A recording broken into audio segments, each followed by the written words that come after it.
Hello students, class 10 second সামেটিভের 15 days 15 class মহাপ্রস্তুতি ব্যাচের আজকে অত্যন্ত গুরুত্বপূর্ণ ক্লাস সেকেন্ড ক্লাস। দেখো, এই 15টা ক্লাস করলে তোমরা কি পাবে? তোমরা অবশ্যই 40-এ 40 কনফার্ম পাবে, সেটা আমার তরফ থেকে তোমাদেরকে গ্যারেন্টি।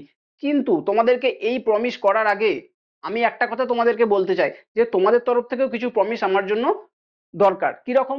প্রথমত তোমরা একটা ডেডিকেটেড কপি করে নাও। কিরকম ডেডিকেটেড কপি? একটা ছোট পাতলা 30 টাকা দামের কপি হলেও চলবে, কিন্তু শুধুমাত্র ওটা এই 15 ডেজ 15 ক্লাসের জন্য ওই কপিটা থাকবে। সেই কপিতে কি থাকবে? সেই কপিতে তোমার অবশ্যই আমি যে ক্লাসগুলো করিয়ে দেবো সেগুলোর ভেরি ভেরি ইম্পর্টেন্ট কোশ্চেনগুলো থাকবে। ঠিক আছে? আমি সেগুলো করাবো, তুমি সেই অনুযায়ী সেটা দেখবে। পরীক্ষার আগের দিন রাত্রে একবার শুধু এটা চোখ বুলিয়ে নেবে। কথা কি, তুমি যদি ক্লাস 1 থেকে শুরু করেছো, ক্লাস 15 পর্যন্ত তোমাকে টিকে থাকতেই হবে যে কোনো উপায়ে। তোমাকে মাঝে মাঝে মনে হবে ক্লাস 1 বা 2 করার পর তোমার মনে হতে পারে যে এই দাদা কি পড়াচ্ছে আমি ভালো বুঝতে পারছি না, ক্লাস ছেড়ে চলে যাই।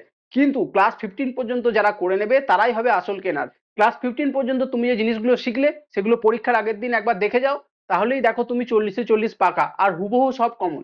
তাহলে তোমার আর দেরি কিসের? সঙ্গে তোমাদেরকে একটা কথা বলি, আমরা যখন জেইর প্রিপারেশন নিতাম না, স্যার আমাদেরকে বলতেন যে ভিড়ে গা ভাসিও না। এই কথাটার মানে কি? ভিড়ে গা ভাসিও না।